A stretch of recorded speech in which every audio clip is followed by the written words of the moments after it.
Hi, my name is Hauntzer from Team Solo Mid, and this is my basic champion guide to Fiora. Generally in solo queue, I think Fiora is one of the strongest top laners still, just because she scales really well and she can snowball really hard, and pretty much no other champion can out split push her, like even Jax, I feel like.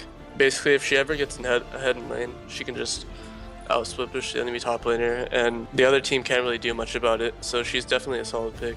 So the way you play lane, or play Fiora in lane, is pretty much try to poke with your passive and Q as much as you can, and just make sure you can't get all in, and try to parry whatever engage that they have so you can get the stun off and like out trade your opponent. Usually you can't really do much unless you have items as Fiora, because she's just like an item dependent champion. So once you get like Tiamat, I think you can win most matchups at that point, because it just gives her a lot of wave clear, and like an auto attack reset is just extra damage.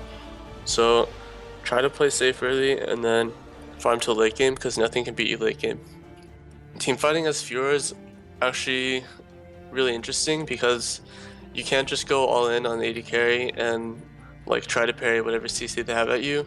If they have a lot of CC on their team, you generally have to just be wary and wait till they actually use it on something else, and then try to flank the backline. And usually as Fiora, if you're fed or even like just decently farmed, you can easily like duel all of the backline at once. Basically your main goal is to try to ulti the carry and then proc it as many times as you can and parry any CC that comes your way. And if you get parried, or if you get CC'd by like a long range CC, you can parry it towards like another champion. It'll stun that champion too, so like you can use their CC to your advantage and like outplay a lot of situations in team fights. So I think the most important thing to know in Fiora is to be able to proc the passives like really efficiently, because if you can't do that, then you're losing a lot of damage in your kit. Just learn how to proc the passives like with your Q. Like your Q can actually dash really far and hits really far away, so if you can learn the range of your Q and proc the passives really well, then you can like out trade most people. So the second most important thing about Fiora's kit is her parry, because you can outplay a lot of situations with it. If they ever just telegraph their CC or anything like that and you parry it, you can pretty much guarantee a kill. And the best way to use parry is obviously you want to parry the CC, but you also want to hit them with the W. The biggest thing that most people don't do is that they don't ulti as soon as the enemy's stunned, because if you ulti while you're parrying and you hit the parry, that means you pretty much just get like 2 free seconds to move around and hit the procs, and that's like a guaranteed all-in. For runes on Fiora, I like to go attack damage reds, armor yellows, flat CDR blues, and attack damage quints. I like to go flat AD instead of attack speed, because I feel like as Fiora you don't really need the attack speed if you can play her well and just proc all the passive stacks. I don't really get MR because you don't really need it, and CDR is just a really important stat. Masteries I like to run are 12-0-18. I like to get Fury, Feast, Vampirism, and Oppressor. I think Feast is really good for lane. Vampirism is really good because you have a lot of life steal later on, and Oppressor is good because you get slows off your W and your E. In the resolve tree, I get Recovery for laning phase, Tough Skin just for a better trades in lane, Runic Armor because you get a lot of healing and a lot of sustain off your item path and your ulti. Insight's better than Perseverance in my opinion, just better cooldowns, flashes up more often. Swiftness is really good for getting kited and just overall getting CC'd in fights. And Grasp Beyond Dying is the best out of the 3 keystones, because you proc it a lot in team fights, you do extra damage, and you heal more.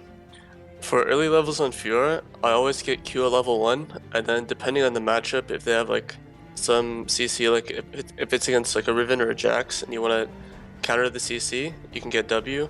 If not, then you can just get E, and then at level 3 you always get the other one, so you have Q, W, and E at level 3.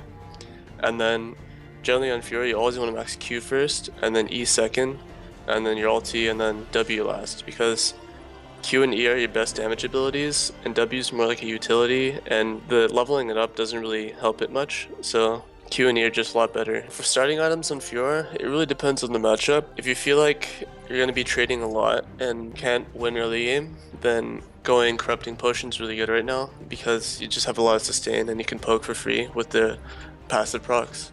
but if you really want to go for like an all-in, I say Doran's Blade is still really good.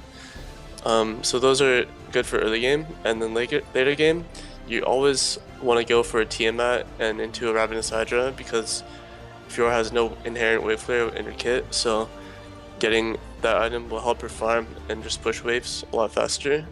And then after that, you can go either Black Cleaver or Triforce. Because Triforce got buffed, well, he got changed, so it now gives CDR.